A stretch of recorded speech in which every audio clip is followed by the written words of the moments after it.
merdas que se mordam. Eu sou Rafael Cruz. Fala pessoal, tudo bem? Como vocês sabem, aqui no canal eu tenho uma série assim que é Homofóbicos que se mordam, que normalmente são conservadores assim na internet que estão brigando um entre si.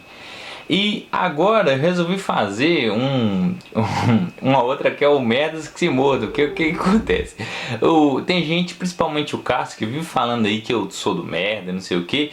E aí eu resolvi, as pessoas que defendem ideias parecidas com as minhas, e quando eu discordar vai ser os merdas que se mordam, né? Que eu sou do merda, não sei o que. E seria mais ou menos isso. Assim, até eu acho que ideias seriam mais ideias voltadas, como por exemplo, Cenourose, eu concordo mais com ele em religião, no convívio em si, do que em política. Que eu acho que se analisar comparado na visão política, eu sou até bem de direita se comparar com Cenourose. Inclusive nesse ponto da PEC que eu vou falar, que agora eu discordo dele. Eu acho que o Adriano é até mais próximo dele nesse ponto de esquerda e direita.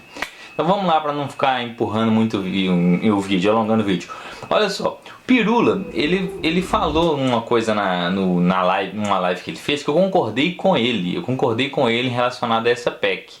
Aí você pode falar assim: mas o Pirula não falou nada. O pessoal perguntou ele tentava se esquivar das questões, tentava não responder e tal. E eu concordo com isso mesmo, assim, não que não respondeu em nada. Ele falou algumas coisas, mas ele não foi conclusivo e não bateu o martelo, porque ele falou que para falar sobre essa PEC é complicado. A pessoa tem que conhecer de economia, tem que conhecer de como que o governo funciona, e dificilmente você vai fazer um vídeo com menos de uma hora e meia para falar, ainda para dar uma visão superficial sobre isso, porque é um tema complicado, sim. Mas se você é daquele tipo que gosta de pessoas objetivas, pessoas que dão as respostas rápidas, certinhas, sem pegar os detalhes importantes que realmente podem mudar totalmente uma visão de como que essa PEC é boa para alguém ou não, o que não falta são youtubers aí no YouTube falando assim: só se você for um idiota para você não ver que a PEC é boa, ou então só se você não for um idiota para ver que a PEC é ruim, é óbvio que a PEC é ruim, é óbvio que a PEC é boa, mas não olha os detalhes. Então eu acho que assim, esse vídeo vai ser um pouco superficial, não vai dar para ser que ele tem aprofundado, porque eu não tenho esses conhecimentos todos, mas mesmo assim eu quero dar a minha opinião. No vídeo de Cenourose, ele falou assim, ele fez o questionamento de onde vão vir os fundos para investimento em educação e saúde, já que a gente sabe que, ele até falou lá que vai ter uma redução de gastos de 20% para 13% do PIB. Que na verdade, assim, ele falou isso, não fez a conta, explicando no segundo vídeo que ele fez, que foi até hoje que ele publicou. Eu achei bacana ele explicar a conta, porque muita gente ainda não vai saber chegar nesse valor, e ele só jogar os percentuais fica meio vago, mas ele falou de onde que viria os valores. Eu fiquei pensando assim, tá, mas de onde que vem hoje? De onde que vem os valores hoje? O gasto do Brasil está totalmente desordenado, sabe? Tá pagando as contas no cheque especial, déficit de 170 bilhões. Então não é que vai faltar fundos para poder investir em saúde e em educação. Já não tem fundos, as contas já estão bagunçadas. Você pode até falar assim: não, tá indo para o lugar errado, tem fundo, mas está no lugar errado. Tudo bem, mas no formato que está hoje, tá pegando o dinheiro do cheque especial. Não tem fundo, tá sempre em déficit, aumentando cada vez mais. Tanto que essa medida é até para controlar o déficit, não é nem para acabar com ele.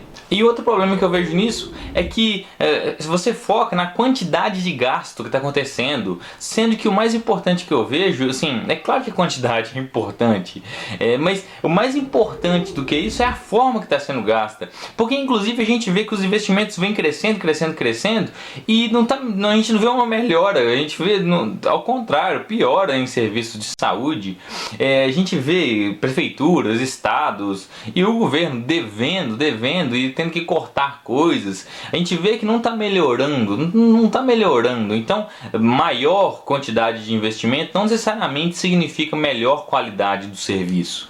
Então, se você criticar simplesmente porque está colocando um teto, é meio vago por isso, porque a gente vê que aumenta gasto, mas não aumenta qualidade.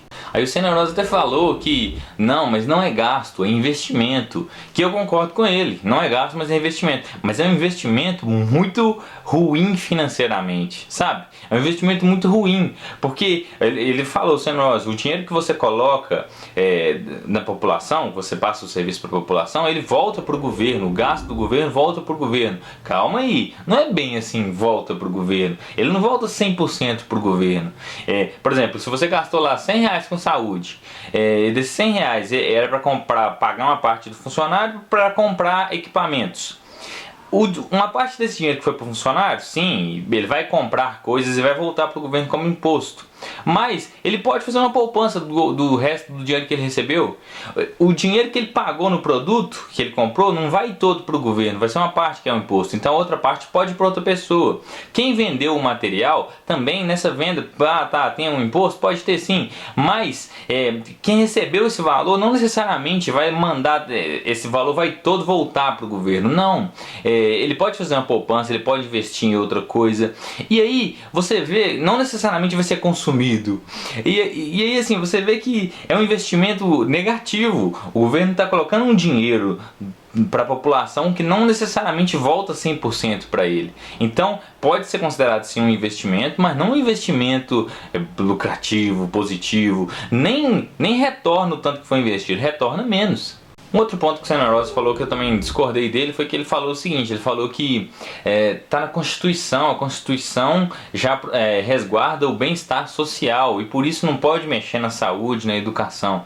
Aí eu fiquei pensando assim, bacana, hein, cara, você não pode mexer nas coisas que estão na Constituição, mas a gente vê claramente que tem várias coisas que estão lá, inclusive saúde e educação, que estão só no papel, que não são praticadas, sabe? Não são praticadas. Inclusive você vê que na Constituição a pessoa tem o direito à moradia e todo mundo tem casa, sabe? Eu acho que esse argumento de que... inclusive é por isso que é um projeto, uma emenda constitucional, é para alterar um pouco a Constituição, sim. Porque inclusive isso não acontece. Está escrito lá na Constituição, mas não acontece. Então, não pode mexer porque está na Constituição, mas o que adianta estar na Constituição e na prática a gente não vê isso? É melhor eu ter na Constituição o bem-estar, mas na prática eu ver que esse bem-estar não é aplicado? Sabe? Não dá. Eu acho que é melhor você ter uma Constituição realista do que uma Constituição que vai falar uma coisa que não faz na prática. E aí que chega no que eu concordo, o que eu penso? Que realmente a PEC ela tem um princípio bom, que é limitar o gasto, sim, porque não tem dinheiro para gastar. Não tem dinheiro para gastar. Só que eu não vejo que limitar os gastos seja uma solução definitiva para os problemas, porque se a gente simplesmente limita os gastos, a gente acaba não realmente fazendo a solução necessária, que é reajustar a forma que os gastos são feitos.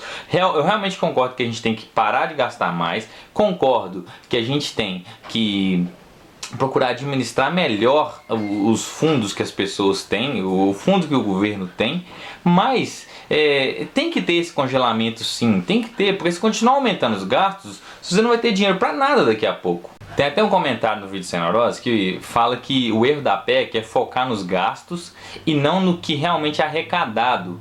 E eu concordo um pouco com isso sim. Só que qual que é o objetivo? Qual é o objetivo da PEC? É tentar reduzir o déficit. Então, veja bem, se você começa a arrecadar mais, mas continua controlando o gasto, você vai ter menos déficit. É assim que eu vejo que é o objetivo da PEC, para ela não, para basear em gastos e não em quanto se arrecada, para reduzir déficit. Beleza? Esse é um vídeo assim, igual eu falei, é uma superficial sim, porque eu não sou um economista, eu não sou um cara que entende de como que o governo funciona.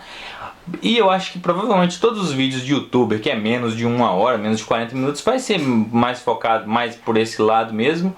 Eu vejo que é necessário sim ter esse controle do custo, sim, dos gastos, mas que seria interessante colocar também uma forma melhor de gastar, de ter esse gasto mesmo, de ter esse investimento, um controle melhor, uma auditoria melhor. E uma coisa que eu concordo com o Senerosa, que ele falou no último vídeo dele, que se não incluir a Previdência, que já parece que o Temer já está planejando mexer na Previdência, mas que se não mexer nela não adianta nada, beleza? Valeu pessoal, obrigado, um abraço, responde aí, Senerosa.